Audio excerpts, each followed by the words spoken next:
Hello everyone, welcome to the Golden Days Career Point. आज की class में हम लोग भारत के भूगोल के कुछ प्रश्नों को प्रैक्टिस करेंगे यहाँ पे। ठीक है, जैसा कि क्वेश्चंस आपके सामने है यहाँ पर, थोड़ा मैं बता दूं कि आज की क्लास में कौन कौन से टॉपिक से क्वेश्चंस आएंगे। ठीक है, नंबर 1 पर तो भारत की अवस्थिति तथा विस्तार और अक्षांश देशांतर से संबंधित।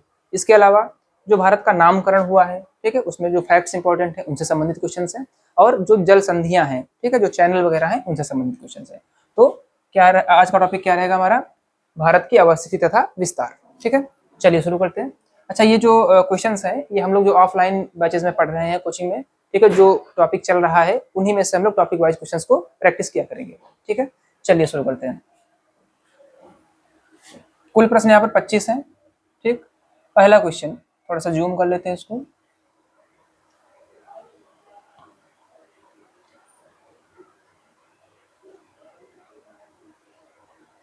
हाँ, देखिएगा, पहला क्वेश्चन लिखा हुआ है, वायु पुराण के अनुसार इस भूभाग, अब देखिए इस भूभाग का यहाँ पर मतलब, क्योंकि हम लोग भारत का भूगोल पढ़ रहे हैं तो भारत से है। ठीक है, वायु पुराण के अनुसार इस भूभाग का नाम भारत किसके नाम पर पड़ा? ठीक है, क्वेश्चन क्या है? वायु पुराण के अनुसार। ऑप्शन है, ऋग्वैदिक काल के शक्तिशाली कबीले भरत। आप लोगों ने पढ़ा होगा इतिहास में कि जो दशराज युद्ध हुआ था उसमें एक भरत कबीला भी था, ठीक है, ज्यादा शक्तिशाली था। एक ऑप्शन हो गया। दूसरा है राजा दुष्यंत के पुत्र भरत, या फिर जैन तीर्थंकर ऋषभदेव के पुत्र भरत, या फिर आर्यावर्त के प्राचीन शासक भरत। तो इसमें सही जवाब होगा राजा दुष्यंत के पुत्र भरत, इन्हीं के नाम पर। देखिए, ये वायु पुराण के अनुसार जानकारी है। ठीक है, वायु पुराण के अनुसार भारत भूमि का नाम भारत पड़ा था किसके नाम पर? राजा दुष्यंत के पुत्र भरत के नाम पर। चलिए नेक्स्ट क्वेश्चन देखते हैं। प्रश्न नंबर 2, चलिए देखते हैं क्या पूछा गया है। भारत के पर्यायवाची के रूप में प्रयुक्त होने वाले शब्द इंडिया, ठीक है, की उत्पत्ति किस भाषा से मानी जाती है? ठीक है, यहाँ पर छिप गया है, से मानी जाती है। ठीक है, अब देखिए यहाँ पर किस भाषा के शब्द से मानी जाती है। ऑप्शंस क्या है? फारसी ईरानी, दूसरा लैटिन, यूनानी जिसको इंडोई, ठीक है, या फिर रोमन। अब देखिए क्वेश्चन पहले समझेंगे क्या पूछा गया है। भारत के कई नाम है, उनमें से जो इंडिया शब्द है इसकी उत्पत्ति किस भाषा के शब्द से मानी जाती है? ठीक है, तो अब देखिए ऑप्शन इसमें सही होगा आपका यूनानी, यूनानी भाषा है। और शब्द कौन सा था? इंडोई, इंडोई शब्द से बना था इंडिया। ठीक है, चलिए नेक्स्ट क्वेश्चन देखते हैं। क्वेश्चन नंबर 3, हाँ, पूछा है सर्वप्रथम किस विदेशी या बाहरी समूह ने सिंधु नदी को हिंदू एवं इस क्षेत्र को हिंदुस्तान कहकर संबोधित किया था? ठीक है, अच्छा क्वेश्चन है, कई कॉम्पिटिटिव एग्जाम से पूछा भी गया है। अब देखिए समझेंगे पहले, इससे पहले वाला क्वेश्चन था इंडिया से संबंधित। ठीक है, यहाँ पर क्या पूछा है? किन लोगों ने सिंधु नदी को हिंदू कहते थे? मतलब अब देखिए ऑप्शन पहले देख लेते हैं। यूनानियों ने, ईरानियों ने, रोमवासियों ने, या फिर ब्रिटिश शासकों ने। ठीक है, अब देखिए जो पारसी लोग थे वो क्या करते थे? सा को हा पढ़ते थे। ठीक, क्या पढ़ते थे? सा को हा। इस वजह से उन्होंने सिंधु को हिंदू पढ़ा और यहाँ पर जो स्थान था उसको हिंदुस्तान कह दिया। तो ऑप्शन आपका सी बिल्कुल सही जवाब हो जाएगा। ठीक है, चलिए नेक्स्ट क्वेश्चन, क्वेश्चन नंबर 4,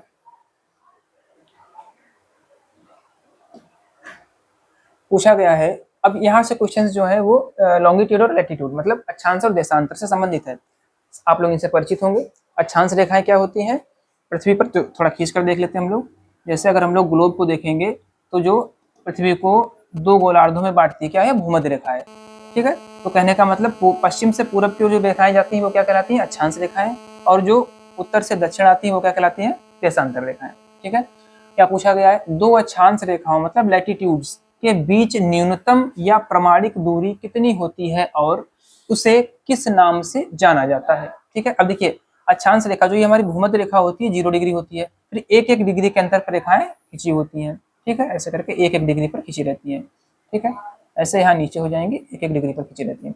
अब इन्होंने क्या पूछा है? 2 अक्षांश रेखाओं के बीच की न्यूनतम दूरी, प्रमाणिक दूरी, ठीक है, पूछी है इन्होंने। ऑप्शंस देखते हैं। 111.32 किलोमीटर और इसे गोरे के नाम से जानते हैं। दूसरा ऑप्शन 111.13 किलोमीटर और इसे जोन के नाम से जानते हैं। 120 किलोमीटर ग्रिड के नाम से जानते हैं, या फिर 360 किलोमीटर और कटिबंध के नाम से जानते हैं। ठीक है, तो इसका सही जवाब होगा दो अक्षांशों के बीच की दूरी जो प्रमाणिक है वो क्या है 111.13 किलोमीटर, और इस क्षेत्र को हम लोग जोन के नाम से जानते हैं। ठीक है, दो अक्षांश रेखाओं के बीच का जो क्षेत्र होता है इसे जोन के नाम से जानते हैं। तो ऑप्शन नंबर बी बिल्कुल सही जवाब हो जाएगा। ठीक है, चलिए नेक्स्ट क्वेश्चन, क्वेश्चन नंबर 5।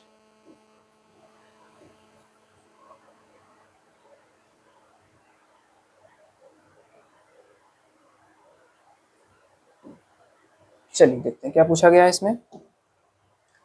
पृथ्वी पर कुल अक्षांशों लैटिट्यूड्स तथा मानचित्र पर कुल अक्षांश रेखाओं की संख्या क्रमशः कितनी होती है। ठीक है, ये भी क्वेश्चन हमारा अक्षांश और देशांतरों से संबंधित है। अब क्या पूछा गया पहले उसको ध्यान से समझेंगे। कह रहे हैं पृथ्वी पर कुल अक्षांश। अब देखिए अगर हम लोगों ने अक्षांश को बनाएंगे, देखिए ये हो गई हमारी भूमध्य रेखा 0 डिग्री अक्षांश। ठीक है, 0 डिग्री हो गई। अगर हम एक एक डिग्री के अंतर पर खींचेंगे तो यहाँ पर आएगा 90। ठीक, और यहाँ पर आएगा 90। ठीक है, तो टोटल रेखाएं कितनी खींची जाएंगी, देखिए ये सब रेखाएं बन जाएंगी, लेकिन ये बिंदु जो रहेगा यहाँ पर रेखा नहीं खींच सकते हम लोग। अगर ये खींची जाती तो टोटल 90 हो जाती, लेकिन नहीं खींच पाई तो कितनी हो जाएंगी 89। यही कंडीशन यहाँ पर भी आएगी तो कितनी हो जाएंगी 89। अब देखिए ग्लोब पर बात हो रही है ये। ठीक है, ग्लोब पर, तो ग्लोब पर अगर हम देखेंगे तो भूमध्य रेखा के ऊपर 89 प्लस 89, ठीक है, कितनी हो जाएंगी 178, प्लस ये हमारी एक जीरो वाली हो गई 1, तो कितनी रेखाएं होंगी 179। ठीक है, ग्लोब की बात कर रहे हैं। ठीक है, ग्लोब की। अगर हम इस ग्लोब को ऐसे खोल दें और ये मानचित्र बन जाए तो ये जो बिंदु जैसा था अगर इसको जब खोल देंगे तो एक यहाँ पर आ जाएगा, एक यहाँ पर आ जाएगा, सिरा इसका है ना मानचित्र का, तो ये भी रेखा बन जाएगी और एक रेखा यहाँ भी बन जाएगी। तो ऊपर और नीचे दो रेखाएं जुड़ जाएंगी, कितनी हो जाएंगी यहाँ पर 179 प्लस 2 181। ठीक है, अब देखिए यहाँ पर फैक्ट को समझेंगे। अगर पूछा जाए ग्लोब पर, ठीक है, ग्लोब पर कुल अक्षांश रेखाओं की संख्या कितनी है तो ऊपर नीचे एक एक कम हो जाएगी और कितनी हो जाएंगी 179, कितनी हो जाएंगी 179। अगर मानचित्र पर पूछेंगे तो भाई ये भी खिंच जाएंगी, इस वजह से 181 हो जाएंगी। ठीक है, अब आप अपने क्वेश्चन पे वापस आ जाते हैं। पृथ्वी पर, यहाँ पर उन्होंने क्या कहा है पृथ्वी पर कुल अक्षांशों। अब देखिए पृथ्वी पर कुल अक्षांश अगर गिनेंगे हम लोग तो कितने हो जाएंगे, अक्षांश, अक्षांश की बात कर रहे हैं, रेखाओं की बात नहीं करी है उन्होंने। अक्षांश का मतलब क्षेत्र। ठीक है, तो 90 90 और एक ये तो 181। ठीक, देखिए 181 सब में दे रखा है, दो में दे रखा है। ठीक है, तो इन्हीं में से कोई एक ऑप्शन होगा। एक बात क्लियर हो गई हमारी। फिर क्या है मानचित्र। अब देखिए यहाँ पर उन्होंने नाम दे दिया क्या, मानचित्र पर कुल अक्षांश रेखाओं की संख्या। अगर पूछते कि पृथ्वी पर कुल अक्षांश रेखाओं की संख्या तो कितनी हो जाती 179, ये और एक ये कम हो जाती, लेकिन इसको जब खोल देंगे तो ये बढ़ जाएंगे, कितनी हो जाएंगी 181, ये भी 181 रहेगा। ठीक है, तो ऑप्शन नंबर सी बिल्कुल सही जवाब। चलिए अगले क्वेश्चन पे बढ़ते हैं। Question number 6।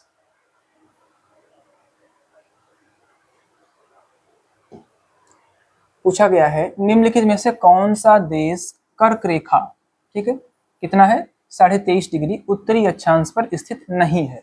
ध्यान देंगे, नहीं स्थित है पूछा गया है। ठीक है, अगर हम ग्लोब पर देखेंगे तो ये भूमध्य रेखा हो गई, भूमध्य रेखा के ऊपर मतलब उत्तरी गोलार्ध में 23.5 डिग्री पर कौन सी रेखा होगी, कर्क रेखा, और दक्षिणी गोलार्ध में 23.5 डिग्री पर कौन सी होगी, मकर रेखा।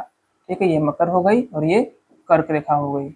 अब इन्होंने क्वेश्चन क्या पूछा है, कौन सा देश कर्क रेखा मतलब उत्तरी अक्षांश पर स्थित नहीं है। ऑप्शन है मैक्सिको और ओमान। अब देखिए इस रेखा पर पूछा है तो हमको देश की जानकारी होनी चाहिए महाद्वीप के हिसाब से। ठीक है, कौन से महाद्वीप से कौन सी रेखा गुजरती है, कौन सी नहीं गुजरती है। ठीक है, तो मैक्सिको और ओमान। फिर इधर आ जाएंगे भारत और बांग्लादेश। फिर अगला ऑप्शन है ब्राजील और अर्जेंटीना, सऊदी अरब और मिस्र। अब देखिए इसमें देश हमारा जो ओमान है एशिया में आएगा, मैक्सिको ठीक इधर अमेरिका में। अब देखिए कि कुल मिलाकर के ये दोनों कहाँ से गुजरेंगे, हमारे इस रेखा पर हैं। ठीक, एशिया के भारत और बांग्लादेश ये भी कर्क रेखा से गुजरती है इन देशों से। ब्राजील और अर्जेंटीना इसमें देखें कि तो दक्षिणी गोलार्ध में आ जाएंगे हम लोग। ठीक है, तो यही ऑप्शन हमारा सही हो जाएगा। उन्होंने क्या पूछा है, नहीं स्थित है, तो अर्जेंटीना और ब्राजील कर्क रेखा पर स्थित नहीं है। ठीक है, मकर रेखा के आसपास अर्जेंटीना। चलिए नेक्स्ट क्वेश्चन देखते हैं, क्वेश्चन नंबर 7।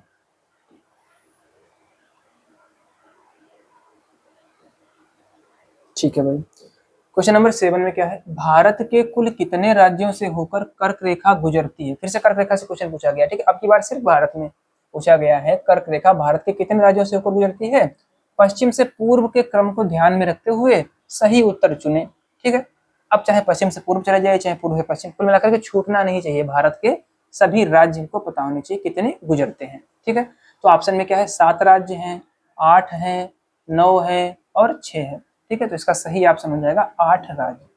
ठीक, अगर हम क्रम देखेंगे तो इसकी एक ट्रिक होती है, आप लोगों ने शायद पढ़ी हो, क्या होती है, मित्र पर गम छा, ठीक, फिर है झार।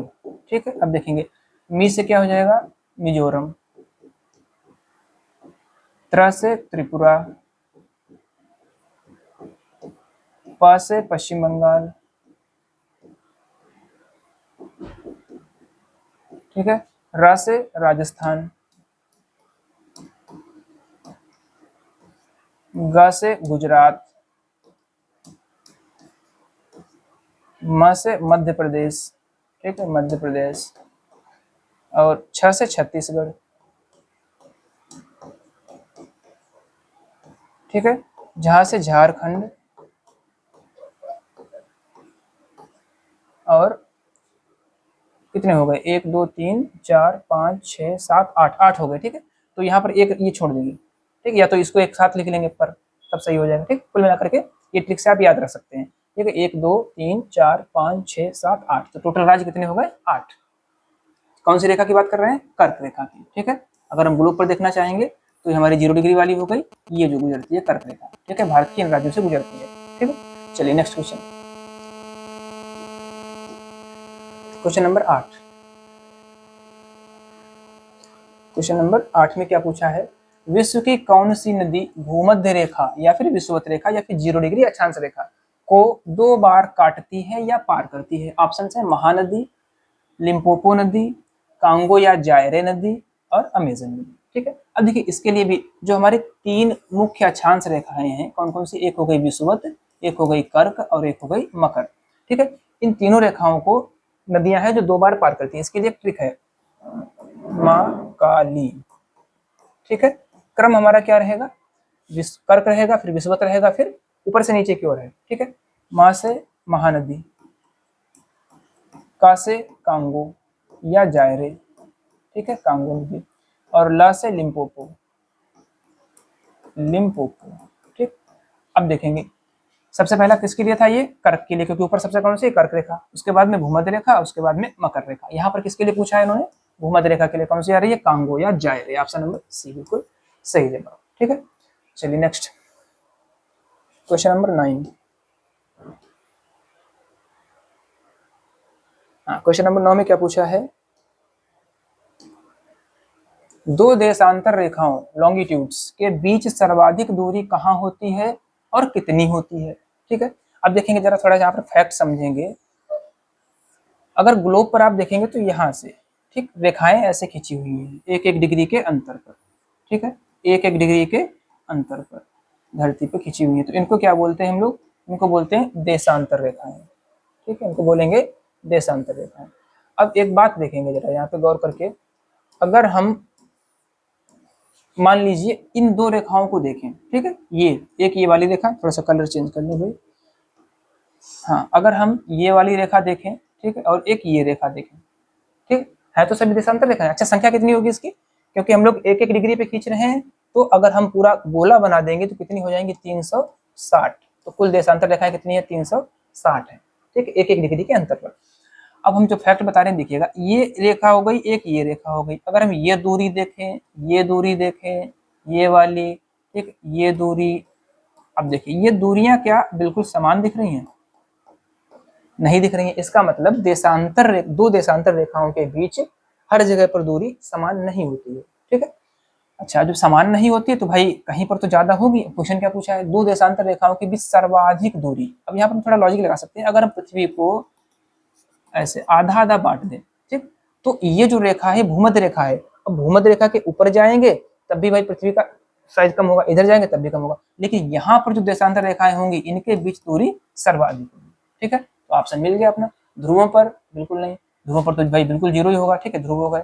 फिर क्या है, विषुवत रेखा पर, विषुवत रेखा पर 111.32 किलोमीटर, यही ऑप्शन आपका सही हो गया। ठीक है, विषुवत रेखा पर 2 देशांतर रेखाओं के बीच की दूरी ये जो है सर्वाधिक होगी। ठीक है, कर्क रेखा पर ऑप्शन दे रखा है, कर्क रेखा तो यहाँ 23.5 डिग्री होगी। ठीक है, अब देखेंगे ये दूरी ज्यादा है कि ज्यादा है, ये वाली ज्यादा है। फिर क्या है, ग्रीनविच रेखा पर, अब ग्रीनविच रेखा का मतलब क्या हो गया, ग्रीनविच तो 0 डिग्री होती है, ठीक है। तो जब तक दो रेखाएं नहीं देखेंगे, यहाँ पर क्या पूछा है, दो देशांतर रेखाओं के बीच, ठीक है। ग्रीनविच तो एक ही है, इसमें ऑप्शन विषुवत रेखा हो जाएगा। चलिए क्वेश्चन अगला देखते हैं, नंबर 10।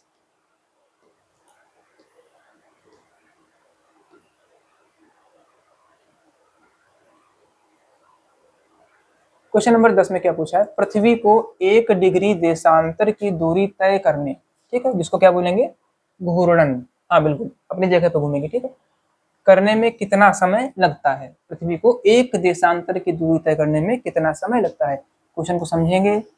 ये हमारी मान लीजिए 0 डिग्री वाली देशांतर रेखा हो गई, ठीक है, मान लिया हमने 0 डिग्री वाली देशांतर रेखा हो गई। अब कोई व्यक्ति यहाँ पर है और उसको यहाँ तक पहुंचने में, ठीक, मतलब देशांतर, पृथ्वी घूम रही है, ठीक, तो ये देशांतर मान लीजिए सूर्य के सामने है, ठीक है, और पृथ्वी पश्चिम से पूर्व की ओर घूमती है, तो ये देशांतर ये वाला मान लिया हमने सूर्य के सामने है, तो ये देशांतर सूर्य के सामने आने में कितना समय लगेगा, ठीक है, मतलब एक देशांतर से दूसरे देशांतर पर तक जाने में पृथ्वी को कितना समय लगता है, ये पूछा है इन्होंने, ठीक है। अब हम लोगों को पता होगा कि एक दिन, पूरा दिन, ठीक है, कितना घंटा होता है उसमें, 24 घंटे, ठीक। ये 24 घंटे कहाँ से निकल करके आए, इसकी कैलकुलेशन यहीं पर से आई है, क्योंकि टोटल देशांतरों की संख्या कितनी है, 360, ठीक। अब एक देशांतर से दूसरे देशांतर को तय करने में पृथ्वी द्वारा समय लगता है 4 मिनट, ठीक है। सही जवाब ऑप्शन नंबर सी हो जाएगा, कैलकुलेशन करके आप देख लेना, 4 मिनट, ठीक है। अब देखिए, अगर इसको हम 4 से भाग दें, 90, 360, 4 मिनट में, 1 मिनट रुकिएगा,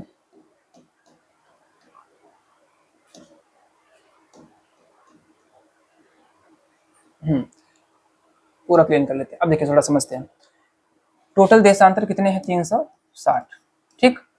अब हम लोगों को क्या पता है कि 4 मिनट लगता है एक देशांतर से दूसरे देशांतर तक जाने में, गुणा करेंगे कितना आएगा, 4 से 24, 4 12 13, 1440, ये क्या आएगा, मिनट, ठीक है। अगर हम इसको घंटे से भाग दें 60 से, 6 दूनी 12, 6 चौक 24, इस तरह से देखेंगे तो 24 घंटा समय लगता है धरती को एक चक्कर लगाने में, ठीक है। चलिए नेक्स्ट क्वेश्चन नंबर 11।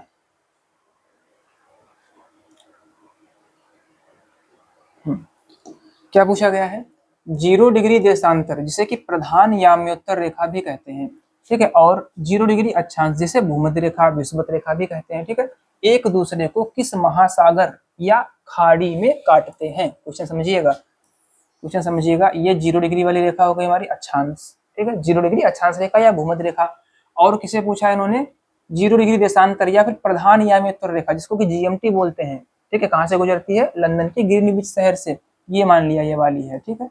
अब ये जो कटान बिंदु है ये कहाँ पर पड़ेगा, ऑप्शंस क्या है, प्रशांत महासागर के मध्य में, अटलांटिक महासागर की गिनी की खाड़ी में, यही ऑप्शन आपका सही है, ठीक है, उसको याद रखेंगे, अटलांटिक महासागर की गिनी की खाड़ी में 0 डिग्री देशांतर और 0 डिग्री अक्षांश आपस में काटते हैं। चलिए अगला क्वेश्चन, क्वेश्चन नंबर 12। क्या पूछा गया है, भारत की मानक समय रेखा। अब देखिए यहाँ पर भारत की मानक समय रेखा की बात हो रही है, देखिए समय रेखा की अगर बात करेंगे, अभी आपको बताया हमने, ये जो 0 डिग्री वाली रेखा है कहाँ से गुजर, इसका नाम क्या है, जीएमटी या फिर प्रधान याम्योत्तर या फिर विश्व की मानक समय रेखा, कितना डिग्री पर है ये, 0 डिग्री है, ठीक है।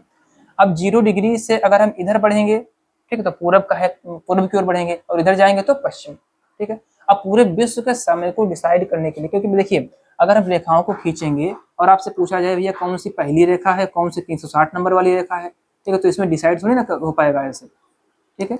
मान लीजिए हमने मान लिया कि भाई ये वाली 0 है, आपने कह दिया नहीं हम तो इसको मान रहे हैं 0, ठीक, क्योंकि भाई जैसे कोई भी फुटबॉल है उसमें जो रेखाएं अगर खींच दें, ठीक है, तो उसमें से पहली और आखिरी डिसाइड करना मुश्किल होगा। इस वजह से वैज्ञानिकों ने क्या किया, जो लंदन के ग्रीनविच शहर से जा रही थी रेखा, ये सब काल्पनिक रेखाएं पहले होते समझ लीजिएगा, पृथ्वी पर कुछ नहीं वास्तव में, ठीक है, तो इस रेखा को उन्होंने कह दिया कि भाई ये 0 वाली मान ले रहे हैं। इसके इधर अगर जाएंगे, इधर का मतलब दाहिनी ओर, मतलब पूरब की ओर, तो एक रेखा से दूसरी रेखा तक जाने में 4 मिनट का समय क्या करेंगे, प्लस कर देंगे, ठीक है।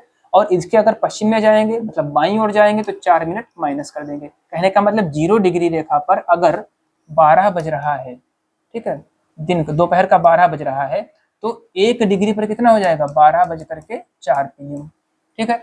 और अगर हम इधर चले आए पीछे, 0 से इधर आ जाएंगे तो 4 घटा देंगे, ठीक, तो कितना हो जाएगा 11:56 AM सुबह का हो जाएगा।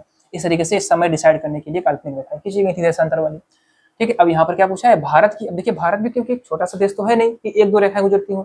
ठीक है, भारत का देशांतरी विस्तार देखेंगे आप तो कई देशांतर रेखाएं उसमें आएंगी, तो उसमें से 82.5 डिग्री, कितनी 82.5, ठीक है, मान लेंगे ये वाली है तो 82.5 डिग्री, देखो लिखा भी है ये, ठीक है, 82.5 डिग्री जो रेखा है उसको भारत की मानक समय रेखा मान लिया गया। कहने का मतलब इस रेखा पर जो समय हो रहा होगा वही पूरे भारत में समय माना जाएगा। जैसे कि 0 डिग्री पर जो समय हो रहा होता है उसमें घटा करके जोड़ करके पूरे विश्व का समय निकाल लेते हैं। ठीक है, तो भारत पर एक समान समय बना रहे भारत में, कहीं पर भी आप समय देखें तो एक जैसा समय मिले, उसके लिए क्या कहा गया कि 82.5 वाली जो रेखा है इस पर जितना समय होगा वही हमारे पूरे भारत में माना जाएगा। बाकी कैलकुलेशन तो पता ही है, अगर एग्जैक्ट आपको निकालना हो कि मान लीजिए अरुणाचल प्रदेश में कितना हो रहा होगा, गुजरात में कितना हो रहा होगा, कैलकुलेशन करके निकाल लेंगे अपना। ठीक है, तो अब देखिए यहाँ पर क्वेश्चन फिर से, भारत की मानक समय रेखा 82.5 पूर्वी देशांतर, देखिए पूर्वी देशांतर में तो है भारत, ग्रीनविच मीन टाइम मतलब GMT से कितनी आगे है और यह उत्तर प्रदेश के किस प्रमाणिक स्थान से गुजरती है। ठीक है, अब देखिए हमको पता है कि 82.5 डिग्री है। ठीक, एक को तय करने में कितना मिनट लगता है भाई, 4 मिनट लगता है, तो 82 की गुणा कर लेंगे 4 से, 4 दूनी 8, 4 अठे 32, 328 मिनट। ठीक है, 328 मिनट। अगर हम इसको 60 से भाग दें, ठीक है, तो कितना आएगा, 6 पंजे 30, 5 बार जाएगा लगभग। ठीक है, 5 बार, तो 0 हो गया, 5 30, कितना बचा 28, 28 बचा। अब देखिए इधर क्या आया, ये घंटे आए हैं, ये क्या है घंटा, ये क्या है मिनट। तो GMT से भारत की मानक समय रेखा कितना घंटा आगे, क्योंकि इधर बढ़ रहे हैं ना पूरे प्योर, तो 5 घंटा 28 मिनट। ये हमने किस पे निकाला है, ये हमने 82 पे निकाला, और आधा और जोड़ना है। एक पूरा देशांतर तय करने में 4 मिनट लगता है, तो आधा देशांतर तय करने में कितना टाइम लगेगा, 2 मिनट लगेगा। 2 मिनट और ऐड कर देंगे तो कितना हो गया 30 मिनट। कहने का मतलब 5 घंटा 30 मिनट। देखेंगे ऑप्शन, 5 घंटा 30 मिनट यहाँ पर पीछे लिख दिया, गलत हो गया।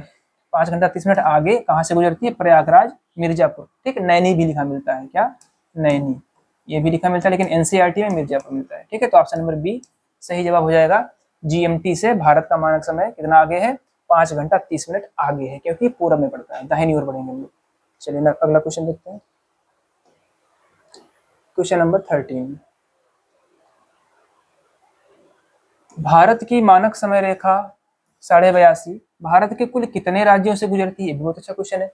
ठीक है, अब देखिए ऑप्शन क्या है, 4 राज्यों से, 6 राज्यों से, 5 राज्यों से, 8 राज्यों से।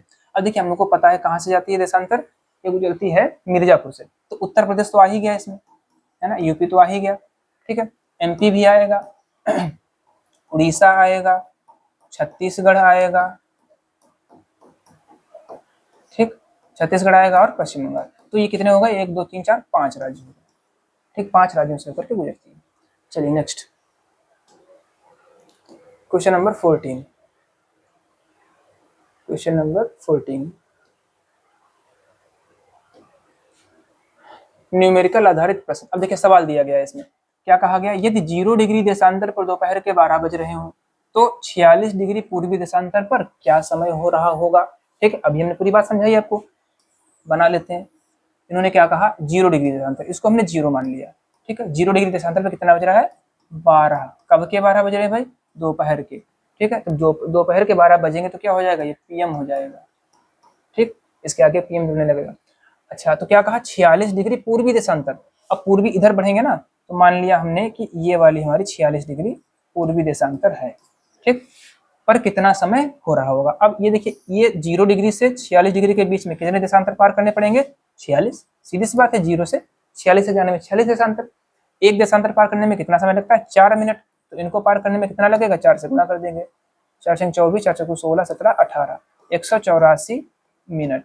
मिनट आया है। ठीक है, अब इसको हम लोग भाग कर लेंगे किससे, घंटे में बदलेंगे तो 60 से। कितनी बार जाएगा, 6 3 18, 3 बार, 180 और ये 4। अब देखिए यहाँ पर घंटे कितने आए, 3, 3 घंटे 4 मिनट। अब जरा बताइएगा, 0 से किधर जा रहे हैं, ये देखिए पूर्वी देशांतर, दाहिनी ओर जा रहे हैं, तो ये क्या होगा, प्लस होगा, समय जुड़ेगा। ठीक है, अब 12 में जोड़ लीजिएगा भाई, 12 में 3 जोड़ेगा तो क्या हो जाएगा, 3:04। अब बताइए AM होगा कि PM होगा, क्योंकि आगे बढ़ रहा है समय और यहाँ पर PM तो था ही, PM हो जाएगा। ठीक, ऑप्शन देख लेंगे, 3:04 PM, पहले ऑप्शन सही है। ठीक, चलिए नेक्स्ट, क्वेश्चन नंबर 15।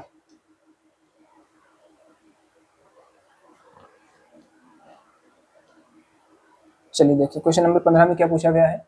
पृथ्वी की किस गति के कारण उस पर रात और दिन का निर्धारण होता है और अक्ष पर घूर्णन की वास्तविक दिशा क्या है। ठीक है, पहली बात तो क्वेश्चन में आंसर दे दिया इन्होंने। क्या कहा, ये देखिए घूर्णन। ठीक, हम लोगों को पता भी पृथ्वी अपने अक्ष पर घूमती है, उस वजह से दिन रात होते हैं। सूर्य की ओर चारों ओर चक्कर लगाते उसको क्या बोलते हैं, परिक्रमण बोलते हैं, उसकी वजह से मौसम बदलते हैं। ठीक है, ऑप्शन देखेंगे, परिक्रमण गलत हो गया। ठीक है, घूर्णन ये देखिए सही है, या फिर परिभ्रमण, परिभ्रमण अपने जगह पर ही घूमना। ठीक है, परिक्रमण अगर होता तो परिक्रमण मतलब किसी चीज के चारों ओर घूमना। ठीक है, और पश्चिम से पूर्व, ऑप्शन बिल्कुल सही है। ठीक है, पृथ्वी के घूर्णन की वजह से दिन और रात होते हैं। किधर से किधर घूमती है, पश्चिम से पूर्व की ओर। ठीक है, बाकी ऑप्शन क्या, घूर्णन गति, उत्तर से दक्षिण दिशा गलत दे दी इन्होंने। कक्षीय गति कोई मतलब नहीं। ठीक है इसका। चलिए क्वेश्चन नंबर 16 पढ़ेंगे। क्या है, उत्तरी गोलार्ध का सबसे बड़ा दिन। ये रहा आपका ग्लोब, और ये हो गई भूमध्य रेखा, ये हो गया उत्तरी गोलार्ध। ठीक है, उत्तरी गोलार्ध। अब क्या पूछा इन्होंने, उत्तरी गोलार्ध का सबसे बड़ा दिन और सबसे छोटी रात किस तिथि को होती है, जिसे कर्क संक्रांति, एक तो मकर संक्रांति हमने सुना होगा। ठीक है, कर्क संक्रांति भी कहा जाता है। ठीक, अब उत्तरी गोलार्ध में सबसे बड़ा दिन कब, उत्तरी गोलार्ध में अपना भारत भी पड़ता है, तो पता होगा आप लोगों को सबसे बड़ा दिन कब होता है। 22 दिसंबर को बिल्कुल नहीं होता है, 21 मार्च को ये भी नहीं, 21 जून को, ये ऑप्शन सही है। 21 जून को सबसे बड़ा दिन और सबसे छोटी रात अपने आप ही हो जाएगी। ठीक है, और इसी को क्या कहते हैं, कर्क, हाँ कर्क संक्रांति। ठीक, चलिए अगला क्वेश्चन देखते हैं।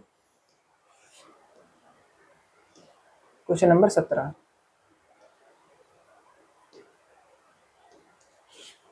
भारत का भौगोलिक आकार किस प्रकार का है और क्षेत्रफल के आधार पर विश्व में इसका कौन सा स्थान है। ठीक है, अब देखिए आकार पूछा है इन्होंने। अगर हम भारत की कुछ संरचना को देखने चाहेंगे तो इस तरीके से अगर हम बना लें भारत को, ठीक है, अगर हम बनाएंगे इधर के 7 सिस्टर हो जाएंगे। ठीक, अब देखेंगे अगर हम बिंदुओं की बात करें तो सबसे ऊपर क्या है, इंदिरा कोल, कहाँ पर है, लद्दाख में, ये हो गया इंदिरा कोल।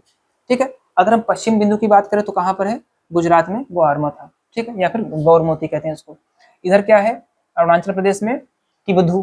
ठीक है, किबधू। और जो भूमि का क्षेत्र है वो कहाँ है, कन्याकुमारी में, सबसे नीचे तमिलनाडु में। ठीक है, अगर हम इस बिंदु को मिला दें इससे, इसको मिला दें इससे, बिल्कुल नीचे। ठीक है, बनाना ही पूरा चित्र, फिर इसको मिला दें और इसको मिला दें, तो आपको क्या दिख रहा है, ये चतुर्भुज दिख रहा है। ये त्रिभुज लिखा हुआ है, गलत हो गया। ये देखिए चतुष्कोणीय, अब जब 4 कोण बनेंगे तो चतुर्भुज अपने आप हो गया। एक कोण ये हो गया, एक कोण ये हो गया, एक ये हो गया, एक ये हो गया। ठीक है, चतुष्कोणीय। और 7वां स्थान, बिल्कुल 7वां स्थान, तो यही ऑप्शन हमारा सही हो जाएगा। क्षेत्रफल के दृष्टिकोण से पूरे विश्व में भारत का कौन सा स्थान है, 7वां है। ठीक है, नंबर 1 पर कौन है, रूस। ठीक है, फिर कनाडा। ठीक है, फिर चीन, फिर अमेरिका, ब्राजील, इस तरीके से सीरियल है पूरा। तो इसमें ऑप्शन नंबर बी आपका सही हो जाएगा, चतुष्कोणीय 7वां स्थान। चलिए नेक्स्ट क्वेश्चन देखते हैं। Question number 18। हाँ, क्वेश्चन नंबर 18 में क्या पूछा गया है, भारत का संपूर्ण क्षेत्रफल कितना है। ठीक है, ये तो एक डिजिट है, एक आंकड़ा है, इसको याद रखना पड़ेगा आपको। तथा यह विश्व के संपूर्ण स्थल खंड के क्षेत्रफल का कितना प्रतिशत योगदान देता है, मतलब पूरे विश्व में, पूरी धरती पर जितना जमीन है उसका कितना प्रतिशत हिस्सा भारत के पास है।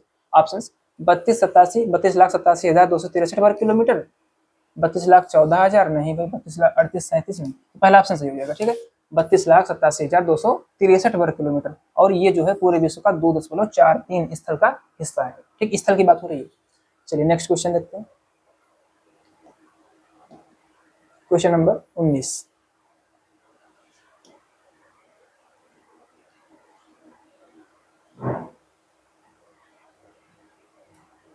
पूछा गया है, भारत का सुदूर दक्षिणी अक्षांशीय विस्तार द्वीपों सहित, ध्यान देंगे, कहाँ से प्रारंभ होता है, और फिर क्या पूछा, मुख्य भूमि का दक्षिणी बिंदु कौन सा है। ठीक है, अब देखेंगे अक्षांशीय विस्तार पूछा है इन्होंने, अक्षांश रेखाएं ये होती हैं, अक्षांश रेखाएं ये होती हैं, है ना, 0 डिग्री, फिर इसके बाद में 23 डिग्री उत्तर में आ जाएगी कर्क रेखा, फिर 23 डिग्री दक्षिण में आ जाएगी मकर रेखा, अगर हम इस प्रकार से बना लें। ठीक है, तो भारत हमारा उत्तरी गोलार्ध में स्थित है। अक्षांशीय विस्तार ऐसे पूछा है इन्होंने, कहाँ से कहाँ पूछा है, दक्षिणी में। ठीक है, सबसे नीचे कहाँ, द्वीपों सहित, तो दक्षिण में अगर हम देखेंगे, ठीक है, दक्षिण में अगर हम देखेंगे तो ये हमारा इधर श्रीलंका द्वीप हो गया, इधर आएंगे तो ये क्या बनेंगे, अंडमान निकोबार।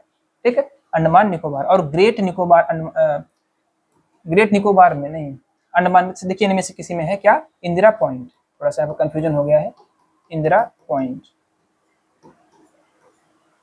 ठीक है, इंदिरा पॉइंट है।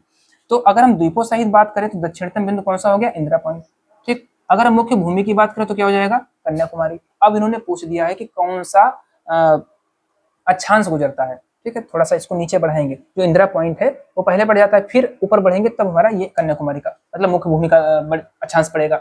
ऑप्शन नंबर ए 8 डिग्री उत्तरी अक्षांश से इंदिरा कौल, इंदिरा कौल, ठीक है। दूसरा 6 डिग्री 4 मिनट उत्तरी अक्षांश इंदिरा पॉइंट से कन्याकुमारी 8 डिग्री 4, देखो यही वाला ऑप्शन सही हो गया। इन्होंने सिर्फ दक्षिणी अक्षांश का विस्तार पूछा है, ठीक है, कहाँ से प्रारंभ होता है द्वीपों सहित और कहाँ मुख्य भूमि का दक्षिणी बिंदु है, तो यहाँ से है, यहाँ से भाई हमारा द्वीप प्रारंभ हो जाता है और कन्याकुमारी से जमीन प्रारंभ हो जाती है, ठीक।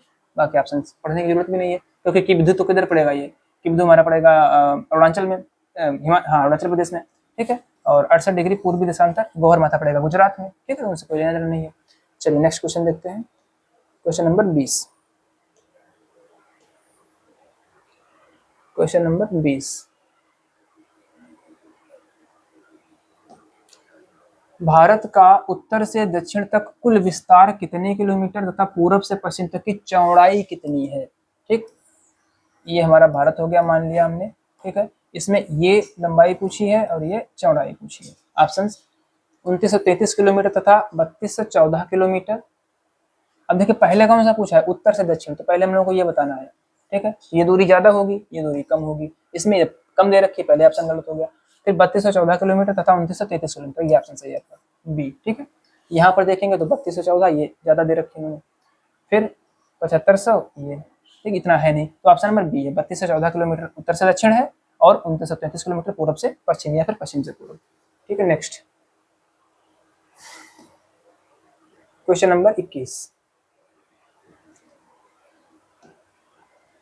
भारत की स्थलीय सीमा किस पड़ोसी देश के साथ सबसे लंबी साझा होती है और उसकी लंबाई कितनी है, ठीक है। अब देखिए स्थल सीमा की बात करी है इन्होंने, जलीय सीमा की बात नहीं की है, ठीक। तो उत्तर का ही कोई राज्य होगा, ऑप्शन देख लेते हैं। अच्छा देश के पूछा तो उत्तर का कोई देश होगा, पहला क्या है चीन 3488, पाकिस्तान, ठीक, फिर क्या है अफगानिस्तान और बांग्लादेश। देखिए सभी देश जो हैं वो स्थल सीमा साझा करते हैं, ये तो आपको पता है, चीन भी स्थल सीमा साझा करता है, बांग्लादेश भी, पाकिस्तान भी, अफगानिस्तान भी।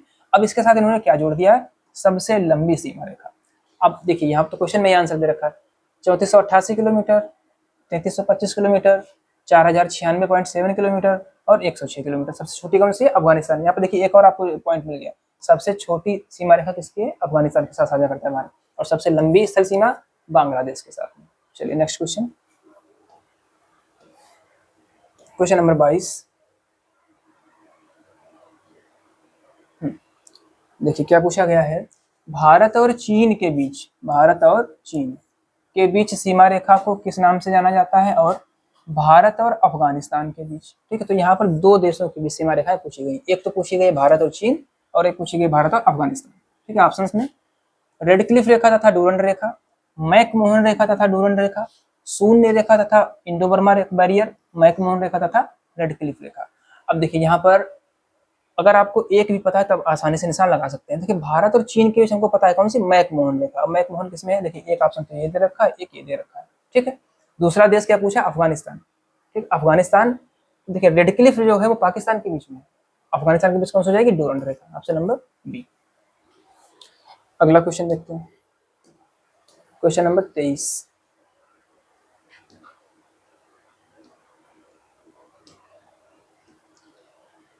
भारत के कुल कितने राज्य तटीय सीमा, ठीक है, कोस्टल लाइन का विस्तार करते हैं और किस राज्य की तटीय रेखा सर्वाधिक लंबी है।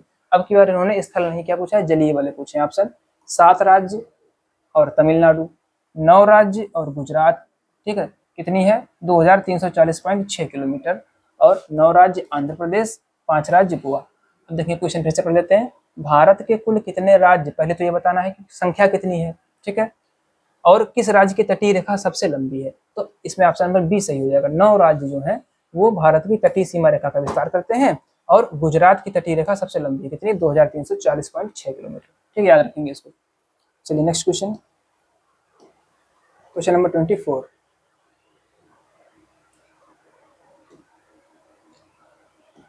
पूछा गया है 8 डिग्री चैनल, ठीक है, चैनल से संबंधित क्वेश्चन है। निम्नलिखित में से किन दो भूभागों को एक दूसरे से अलग करता है, ठीक है। अगर हम जल संधियों की बात करें तो देखिए जल संधियां सीधी सी बात है भारत के दक्षिणी हिस्से में होंगी क्योंकि वहीं पर समुद्र है, ठीक है। अब हम अगर ये प्रायद्वीपीय भारत बना लें, नीचे का हिस्सा दक्षिण का, ठीक है, तो चैनल की बात करेंगे तो 8 डिग्री चैनल क्या करता है, यहाँ पर मालदीव है, ठीक है, मालदीव को लक्षद्वीप के मिनिकाय से अलग करता है। ध्यान देंगे मालदीव और मिनिकाय के बीच में क्या है 8 डिग्री चैनल, ठीक, 8 डिग्री, कितना 8 डिग्री।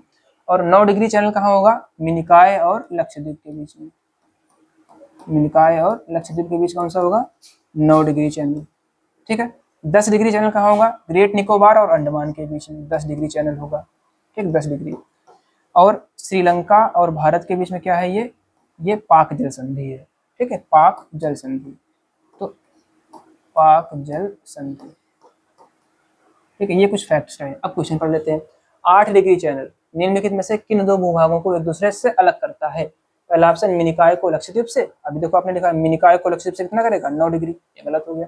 मालदीव को मिनिकाय से, बिल्कुल सही है, 8 डिग्री मालदीव को मिनिकाय से अलग कर रहा है, ऑप्शन नंबर बी सही हो जाएगा। अंडमान को निकोबार से कौन सा करेगा 10 डिग्री, ठीक है, ये कौन सा है 9 डिग्री, ठीक है। भारत को श्रीलंका से कौन सी होगी पाक जल संधि, ये कौन सा है 8 डिग्री, ठीक, ऑप्शन नंबर बी सही जवाब। चलिए लास्ट क्वेश्चन देख लेते हैं भाई, क्वेश्चन नंबर 25।